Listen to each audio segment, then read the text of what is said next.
J'ai du mal à comprendre qu'au XXIe siècle, qu'il y ait encore des Africains intellectuels, incapables de séparer ce qui est spirituel de ce qui est physique. Nous voyons depuis 20 ans une nouvelle génération d'Africains déconnectés de la réalité, qui rapportent tous leurs malheurs, tous leurs problèmes, toutes leurs difficultés à la volonté de Dieu. Votre cousin meurt de famine et de pauvreté, c'est la volonté de Dieu. Vous faites 5 ans de chômage, sans argent, sans caleçon, c'est la volonté de Dieu. Votre neveu se noie dans la Méditerranée en quête d'une vie meilleure en Europe, c'est la volonté de Dieu. Mais finalement, c'est quoi la volonté de l'homme? La volonté de Dieu, c'est toujours dans le mal. Non, ce n'est pas la volonté de Dieu. L'Africain noir doit se décider de prendre sa vie en charge, de décider de changer son avenir. Beaucoup des frères noirs ont abandonné leur charge, démissionné de leurs responsabilités, par peur d'affronter la réalité. Les gens préfèrent laisser les choses entre les mains de Dieu que d'avoir le courage, la niaque de dire au gouvernement ouvertement d'arrêter de les tuer. Pendant que le reste du monde progresse, évolue, transcende leur réalité, les Noirs attendent la volonté de Dieu. Votre maman décède à l'hôpital, devant les docteurs, parce qu'elle n'avait pas assez d'argent pour payer les frais d'opération. Vous dites que c'est la volonté de Dieu. Vous ouvrez dans votre pays une entreprise de vente d'allumettes. 2 jours plus tard, des militaires débarquent pour saisir votre stock. Quelque temps plus tard, vous découvrez que c'est un Libanais en effet qui a tout manigancé pour garder le monopole de vente d'allumettes dans votre pays. Et vous dites que c'est la volonté de Dieu. Mais attendez, finalement, c'est quoi la volonté de Dieu? La volonté de Dieu, c'est toujours dans le mal. Donc tout, c'est la volonté de Dieu. Et les enfants qui se font violer par des militaires et des rebelles dans l'est du pays là-bas, c'est aussi la volonté de Dieu. Je refuse de croire que Dieu, dans toute sa bonté, ait créé des enfants pour se faire violer à 2 ans, 4 ans, 7 ans. Les Noirs, arrêtons d'être lâches. La condition de peine, de crise, de douleur, de haine n'est pas normale. Dieu ne t'a pas créé pour te voir souffrir. Les Noirs, prenons courage. Je veux que tu prospères à tous égards comme prospère l'état de ton âme. C'est ça la promesse. Cette mentalité où il faut tout prendre et mettre ça dans le même panier, soi-disant que c'est la volonté de Dieu, est une mentalité des froussards, des trouillards, des peureux, des gens démissionnaires, incapables d'assumer leur choix, incapables de prendre en main leur destinée. Pendant que la Chine envahit l'Afrique et prend en otage l'économie africaine, les Noirs attendent la volonté de Dieu. Pendant que les autres ont travaillé en communauté pour créer WhatsApp et Facebook, des plateformes qui sont devenues aujourd'hui indispensables à notre vie, nous attendons la volonté de Dieu. Nous sommes encore en bas de l'échelle, en train de fumer une pipe, en train de voir des jaloux, des méchants, des aigris partout, des gens qui n'aiment pas tes photos sur Facebook, des gens qui n'aiment pas ton Instagram, des gens qui sont jaloux parce que tu as voyagé business class.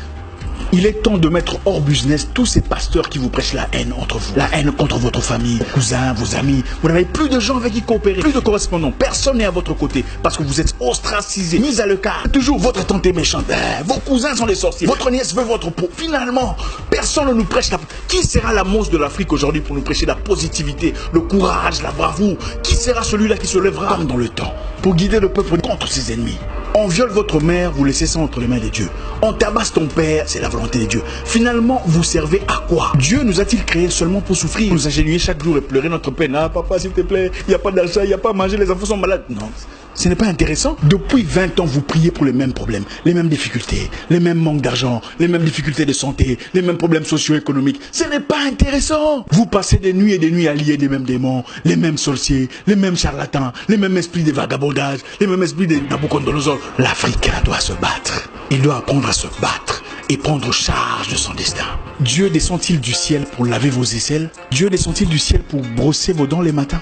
Pourquoi est-ce sa responsabilité de prendre charge de vos choix, de votre pays, de votre nation, de votre situation, de votre communauté? Eh frère, Dieu ne descendra pas du ciel pour écrire ton CV à ta place. Il ne viendra pas finir la corruption, la jalousie, le désordre chez beaucoup des Noirs. C'est notre responsabilité. Je vais vous parler d'un pays très intéressant. Pendant un temps, en Islande, les banquiers avaient foutu la merde dans l'économie. Ils avaient manipulé la finance, paupérisé la nation, pillé le peuple. Dans une série de blanchiments d'argent, les banquiers avaient accumulé au nom de l'Islande une dette de 50 milliards de dollars. Une situation qui manifestement avait déstabilisé l'avenir du peuple. Qu'est-ce que les Islandais ont fait? Ils sont allés dans les rues.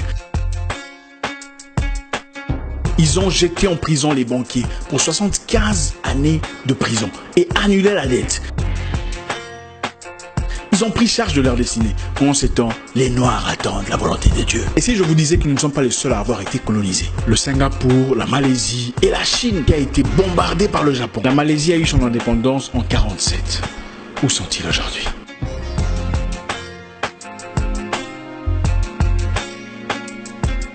Non, l'argent que vous cherchez ne viendra pas seulement de la prière. Sinon vos pasteurs ne vous demanderaient pas de cotisation pour construire leurs églises. Ça aurait été facile, n'est-ce pas? Ils entreraient seulement dans la chambre et faire une prière et dire « Dieu, j'ai besoin d'argent » et directement l'argent apparaît. Ça aurait été génial, n'est-ce pas? Les païens, les perdus, les idolâtres créent le téléphone avec lequel vous me voyez aujourd'hui, avec lequel vous faites des transferts PayPal à votre église en cotisation. Mais vous attendez la volonté de Dieu. La Chine est actuellement en train de faire des recettes massives. Elle produit 95% des sièges en plastique que vous voyez dans des églises. Les chaises où c'est écrit Jésus-Christ derrière. Il y a Jésus-Christ en Chine. Les Chinois ne sont pas chrétiens, mais la vente est destinée aux Noirs. Parce que les Noirs sont incapables de produire. Pendant ce temps, sur le même siège en plastique venant de la Chine, avec le nom de Jésus labellé derrière, certains pasteurs se dénoncent mutuellement qui est sorcier, qui a commencé le ministère avant l'autre, Africains endormis, perdus, désorientés. Arrêtez! Dieu ne descendra pas du ciel pour vous envoyer un mari parfait, emballé comme un cadeau de Noël. Il vous a déjà donné l'intelligence, la sagesse, de savoir choisir, de savoir percevoir, de voir entre les lignes. Vous sortez avec 17 personnes différentes et aucune de ces relations ne marche. Et puis vous dites que c'est Dieu qui n'a pas voulu. C'est faux, c'est vous qui êtes légère. Dieu a aussi interdit les flirts, les activités sexuelles avant le mariage. Ça n'était pas la volonté de Dieu. Arrêtons de vivre dans l'hypocrisie. Prenons charge de nos vies. Prenons charge de notre avenir. Finalement, personne ne nous prêche la... Qui sera la mousse de l'Afrique aujourd'hui pour nous prêcher la positivité, le courage, la bravoure? Qui sera celui-là qui se lèvera? Vous passez des nuits et des nuits à lier des mêmes démons, les mêmes sorciers, les mêmes charlatans, les mêmes esprits de vagabondage, les mêmes esprits de Nabucodonosor. L'Africain doit se battre. Priez pour le salut de votre âme, mais soyons assez braves pour faire face à la réalité.